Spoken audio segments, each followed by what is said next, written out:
Hi folks, we're looking at Dr. Baukham's book, Jesus and the Eyewitness, the Gospels as Eyewitness Testimony, Richard Bauckham, 2006, Erdmann, and we're on page 5 now.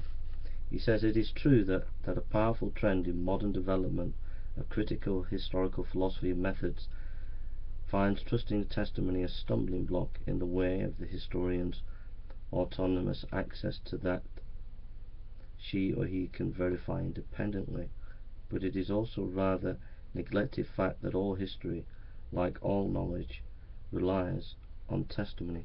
Page 5. Yeah, there's been a double standard within scholarship, I think, and I think that the theory of understanding history needs to change within the academic world when it comes to historical Jesus studies. We'll just deconstruct this. It is true that a powerful trend in modern development of critical historical philosophy and method finds trusting the testimony a stumbling block in the way of historians' autonomous access to truth that she or he can verify independently. Now it's interesting that ancient historians, which we'll get into, had great store in eyewitness material.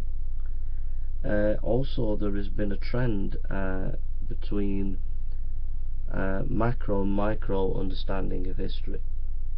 You see, there's been a big emphasis over for a long time since Rank, a historian, on macro history, that is looking at history on a big compartment, looking at history from general perspectives or politicians' perspectives. But there's also since the 60s been more of an emphasis on a micro level of understanding of history, and that is to say that we look at what ordinary people are thinking, what are they saying, and we take their material, their eyewitness material, their stories, their diaries. So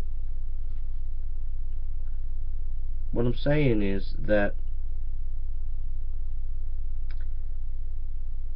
maybe this reluctance on modern historiography of not wanting to take eyewitness material seriously is because it's been saddled with this kind of macro understanding of history without realizing the need to listen to the testimonies of individuals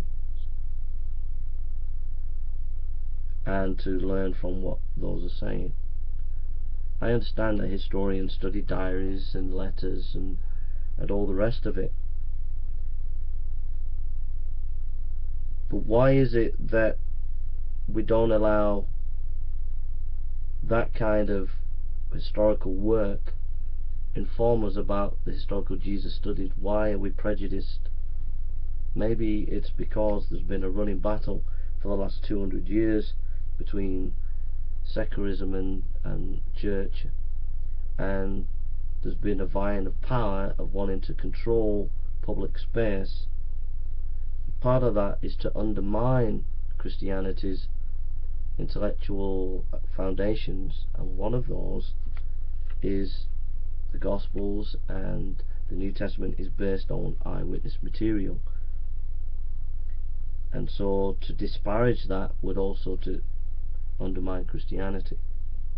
But I think as academics you need to come back and realise that this is not acceptable, that you're not here to play power games, you're here to do historical study in a more fair way, in the best and fair way that you can.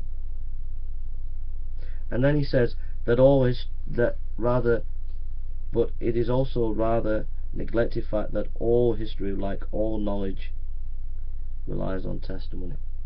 And so therefore there's the rub, that we can't just ignore the fact that if we're going to do history, it's ultimately based on testimony. We've got to be consistent. Where does that leave us in terms of Christianity? Well, I think Baukham's project is saying we've got to get back to a fair practice of history, and a serious commitment to seeing what eyewitness material there is and what we can learn from that material.